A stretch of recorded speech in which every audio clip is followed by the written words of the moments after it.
everybody, welcome back. It's Sonja and Natasha, and we're here from our program room at the North Grove. This is video number 5 in the Handle with Care sessions that we're doing.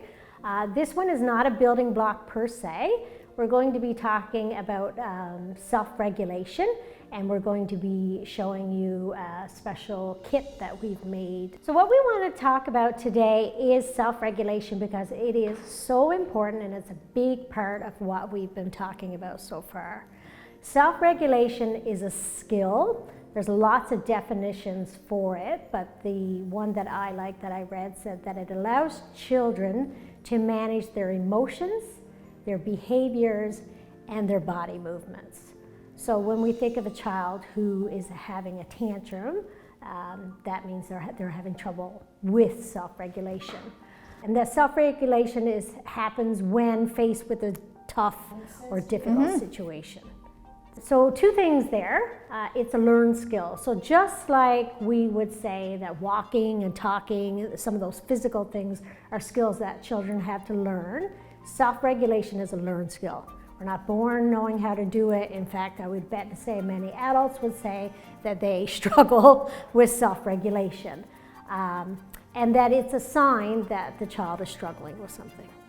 So if your child is having a major meltdown or a tantrum, it's a sign that, you know what, hey, it's a cry for help. It's like, hey, I need help regulating my emotions right now because I'm having difficulty doing it.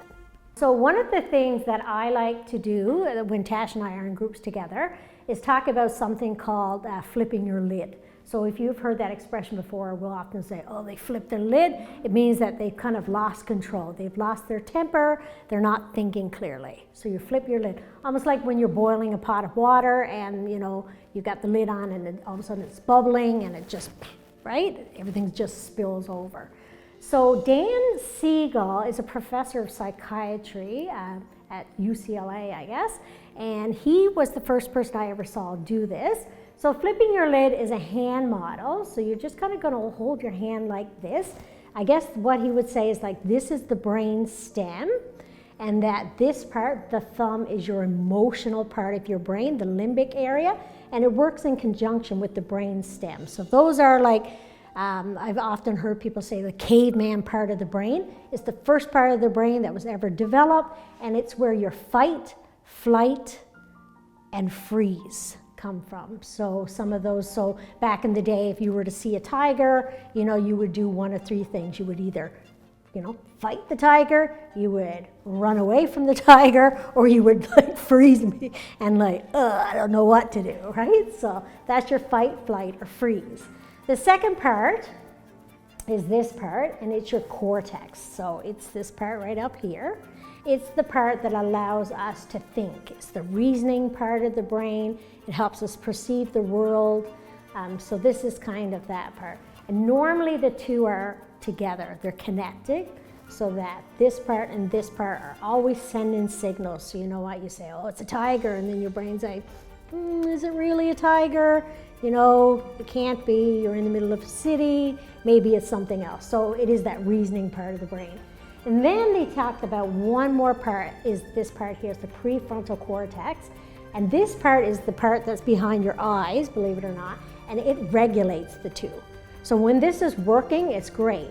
However, sometimes a stressor happens, an emotional thing happens where your button is pushed, you're tired, there's a whole bunch of things going on, and what happens?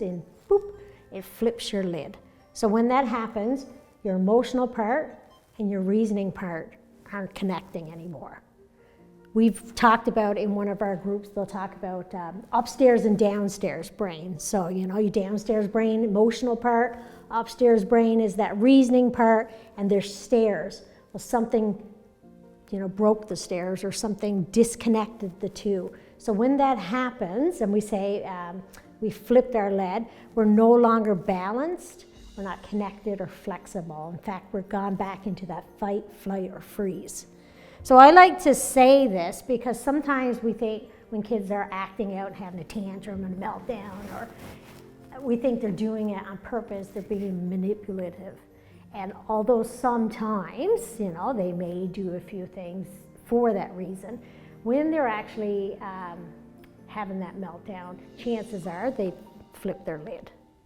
So what we say is that a flipped lid can't learn.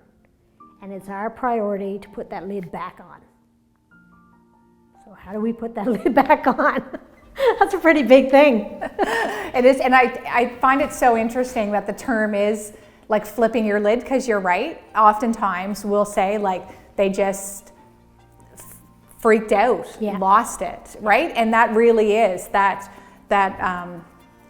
visual of like the top coming off, right? That lid flipping really is what it's like with little children, and like you said, and adults. And sometimes you can see that lid flipping in your child too, right? You can see where they transition from, you know, maybe being a little upset to really kind of being inconsolable, and you know, nothing that you're doing is working. And for me, when you think about that lid, you're like, okay, it's not that I'm doing something wrong as a parent.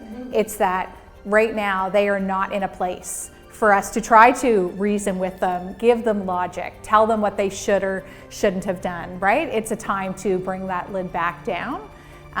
So I think that's really important, because I think as parents we get really frustrated sometimes with trying to reason with them, and this tells us that this is not the time. And if you've ever experienced a time where you have flipped your lid, or where maybe you've experienced great loss and grief in your life, or something, you know, you've lost your temper, but if you think about it, it feels horrible. It's a horrible feeling to feel so out of control that you don't know how to get back to how you want to feel. Or even for a child, they must think, am I going to get back to it, right? Right? Like, how do I get back there?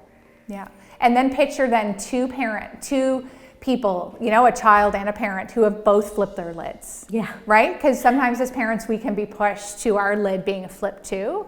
And we know that an unregulated parent can't help an unregulated child. So that is a time when you kind of both flipped your lids to take a step back and try to use some of the skills we're going to talk about to put both of your lids back down.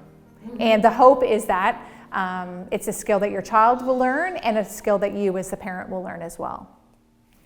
So what is our role as parents and caregivers then? So our role would be to teach children how to regulate emotions. So they need to learn that from caring adults who will help them kind of put that lid back down. And like anything with children, we know that it takes a lot of repetition, kind of over and over again, responding in these caring and loving ways for your child to learn that this is how they regulate themselves. So as parents, it's our role to help our child make the connection between those two parts of their brain again.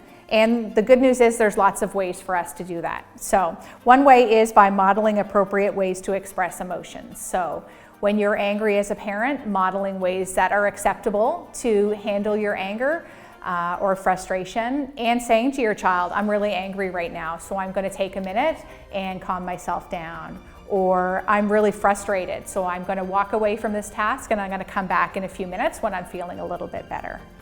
So those are all ways that our children, even though you know it might seem like it's not really teaching them, it's providing them information, but it's also, we know that our children are constantly watching us.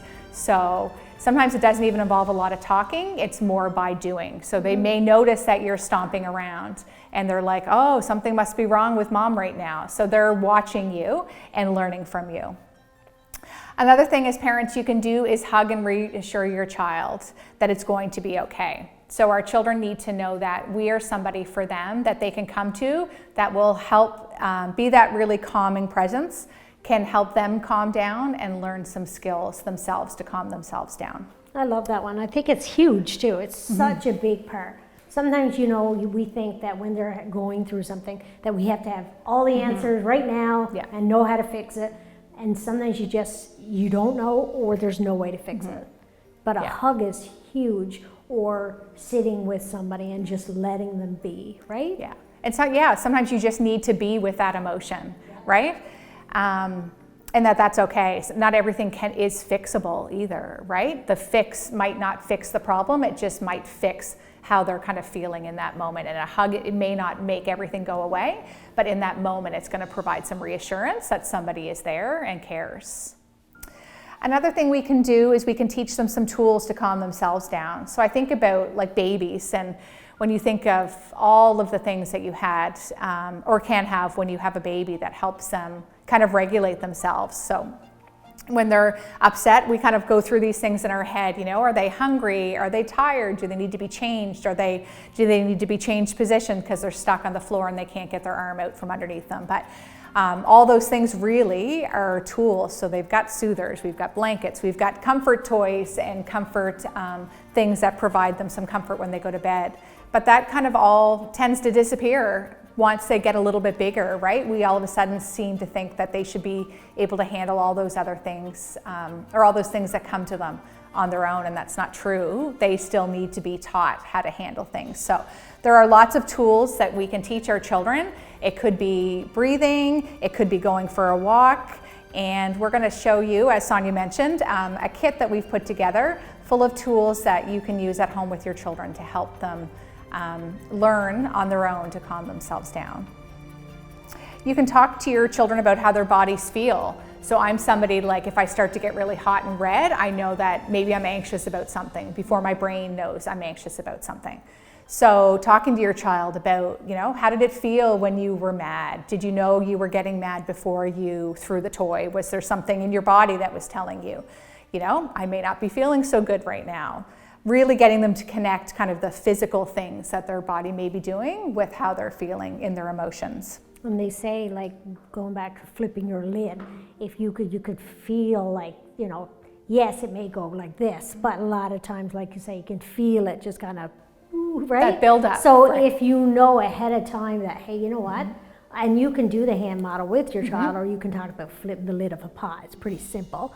If you know, okay, oh, look, it's starting to bubble, I'm going to turn that temperature down now. What can I do? I'm going to go for a walk. Then you may avoid, you know, that actually happening. Because that is a skill too. Yeah. It is a skill that, you know, I feel like we've referenced it a lot, that adults don't have a lot of these skills sometimes. But it really is a skill to learn, like, you know, something about what is happening in my body right now is telling me that, you know, I'm experiencing something. And I'm guessing it goes back to that caveman Sonja was talking about. You know, when you see something that's threatening, you have that feeling in the pit of your stomach.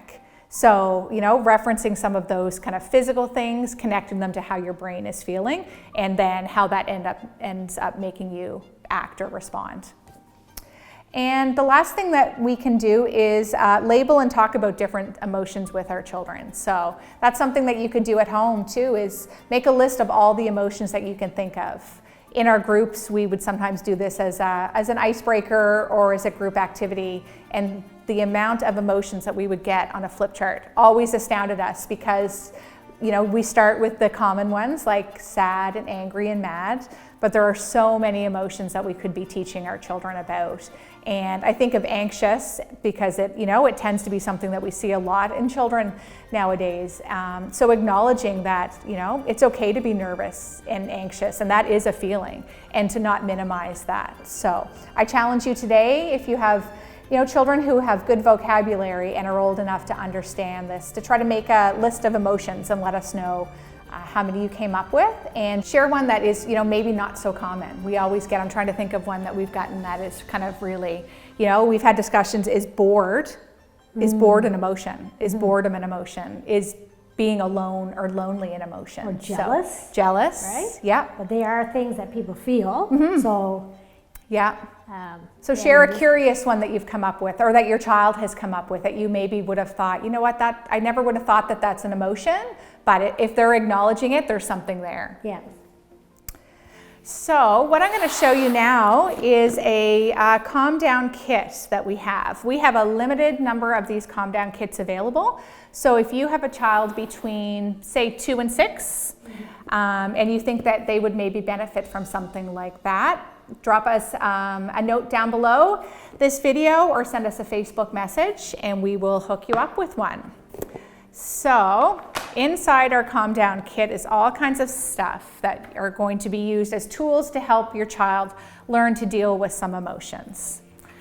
So we have a when I get frustrated. So this is a social story. So your child can color this.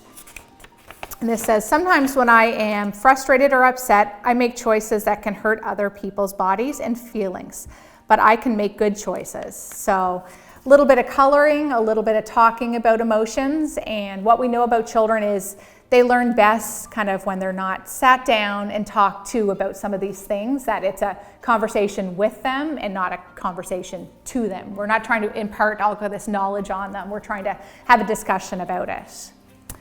So we have some crayons to go with that.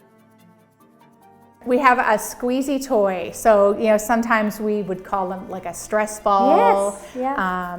So something that is really a physical way for them to kind of release that tension a little bit. For sure, you can give them Yeah. a name, you can make it a, kind of a squeeze Charlie. Yeah.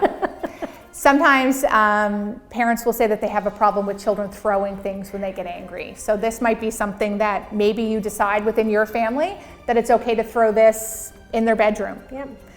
It's soft, it's probably not going to hurt anything. But what we do know about children, as we've talked about earlier, is that oftentimes they need that really physical outlet. So squeezing this, throwing it against a wall, something like that might be beneficial for them. So Sonja and I made these Calm Down jars.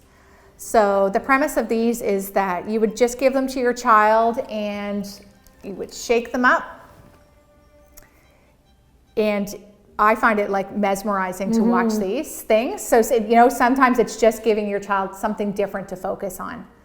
And sometimes it's that when all the glitter has settled to the bottom, we're gonna just have a talk about what happened. So it's giving time, it's giving space. Can be a visual representation of the feelings you're feeling. So you know what, sometimes you're feeling all these mixed up crazy feelings. So hey, let's sit down, watch it as it calms down, and hopefully you'll start to feel a little calmer too. Maybe I should get one.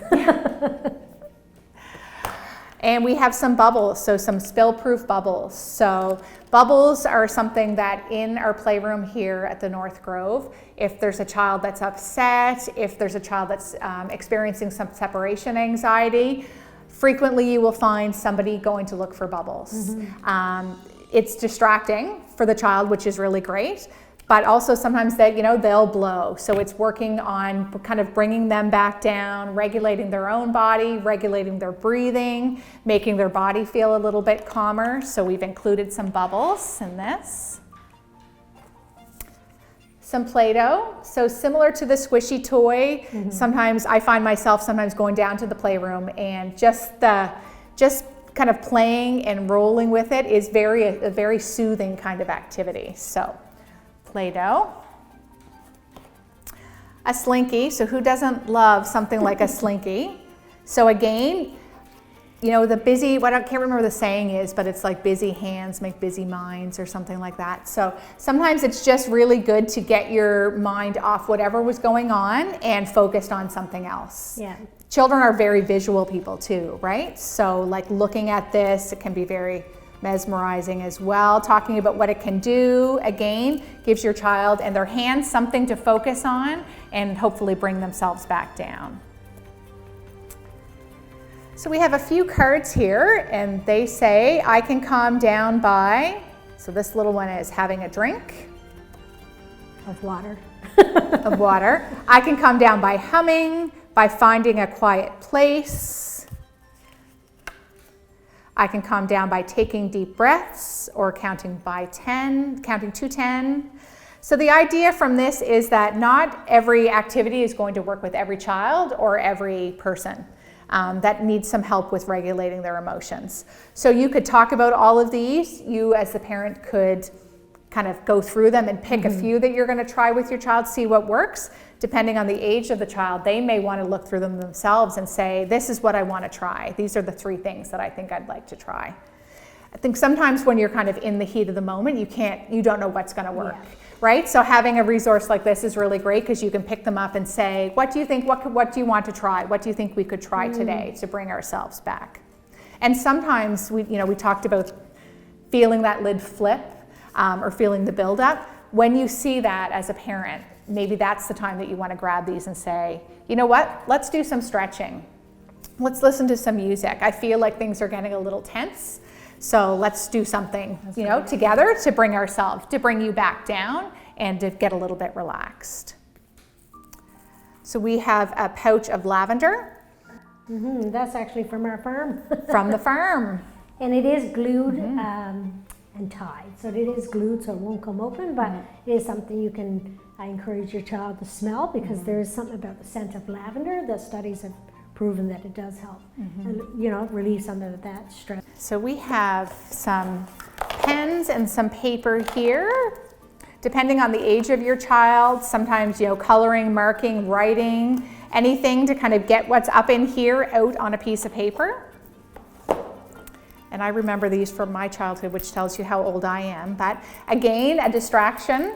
And sometimes you'll even see, if you watch your child's chest, you can see their breathing slowing down the more that they are, that lid is coming back down and they're focusing on something else. Okay. So a few more things that are in our kit here. Sonja referenced some books in one of the previous videos. So this is a book that will come with every kit, and it's called The Way I Feel. And inside, an example is, I'm shaking because I'm scared. So already there's that that body connection with the emotion connection. All alone in the dark at night, the thunder and lightning crash and roar, hold me close and turn on the light. So also a reference to what will make them feel better too, which we talked about. In one page. This is a great book, and it's a board book, so it's great for a 2-year-old. Like we mentioned, this kit could be 4. They may bite on it, they may chew on it, they may drop it, but it's they're pretty hard to hurt. We have some garden yoga for kids, so pretending to be a tree, pretending to be a frog. So yoga is known to be a way for anybody to kind of get more in touch with their body, more in touch with how they're feeling, and really having that calmness. And yoga doesn't have to just be for when you're feeling deregulated. Yeah. It might be a skill that you may choose at night with your children. Let's do 2 yoga poses before we settle down and go to bed. That one's been really popular when we've done it in the past. We've made a calm down area in the playroom years ago, and I remember the kids going over and practicing the yoga. It was really neat to see. So we have an I feel chart. So sometimes children really don't know how they feel, and we'll have parents say, like, I don't want to say to them, you're angry, aren't you? Or you sound angry, because I don't want to get it wrong. But chances are, if you have the emotion wrong, they're going to tell you. They're going to say, no, I'm not angry. I'm mad or I'm sad. So don't be afraid to mislabel an emotion. We want to encourage parents to label what they see, and if you get it wrong, they will tell you. But sometimes they just don't know. So you can say, are you sad? Are you feeling mad? And you can notice that, lots of different faces on here, and mirroring those faces to your child might be very helpful. So when you're sad, making your face look sad. Like, are you feeling sad or are you feeling happy? And mirroring that and getting them to copy it as well sometimes too. And then we have lazy 8 breathing. So this is a double-sided handout for you here with a couple different breathing activities. And I always think of one that you talked about, Sonja, about like smelling cookies. Yeah, we did that years ago with the community health team. Smell the cookies, so you imagine you bring the cookies out. Smell the cookies, now blow them, cool them off. Right? Very visual things that children can learn, because deep breathing is one of the best tools, in my personal opinion, to kind of help you, because when you're feeling anxious, you breathe from your chest, right? But if you can take the time to have a nice deep breath, it really does have that effect of calming your body down, right? All of these tools too, and I just mentioned earlier, and we've talked about it with our parents when we've done this program, is if you could find a little nook, somebody put it in their closet once, right? Yeah. Somebody made it by their child's bed. It can be anywhere, and maybe you don't have a space, but if you can find a little place to carve out, put in some cozy blankets, maybe a little lamp, could have music, you could put in a teddy bear, and then add some of these little things from your kids. And it's a place that they can go to when they're feeling stressed or overwhelmed, right? And I just think like it's so great to teach our children these tools now, so that when they grow up as adults, maybe they can, you know, remember some of these things and create their own little cozy, quiet areas. It is a skill. It's a skill for our children to learn to not kind of react right away and kind of lash out, especially if they're feeling some of those you know, more difficult emotions like anger and rage or something like that. It's a skill to be able to say, I'm going to take a few minutes for myself in this quiet place and bring myself back to a spot where I feel like it's a more true reaction to what's going on, right? So we all can think of a time where we've overreacted, and if you were to really think about that time, would you have reacted the same way if you kind of pressed that pause button for a second? Brought you know, grounded yourself a little bit and then had a response. So this is really what this is teaching our kids. It's about, you know, taking these few minutes to yourself, getting your breathing back, settling your emotions back, putting that lid back on, and then addressing whatever you're feeling. So if you are interested in this, we would love to hear from you. These are put together with a grant from the Gordon Foundation for Children and Youth of Nova Scotia. So we want to especially thank them for that.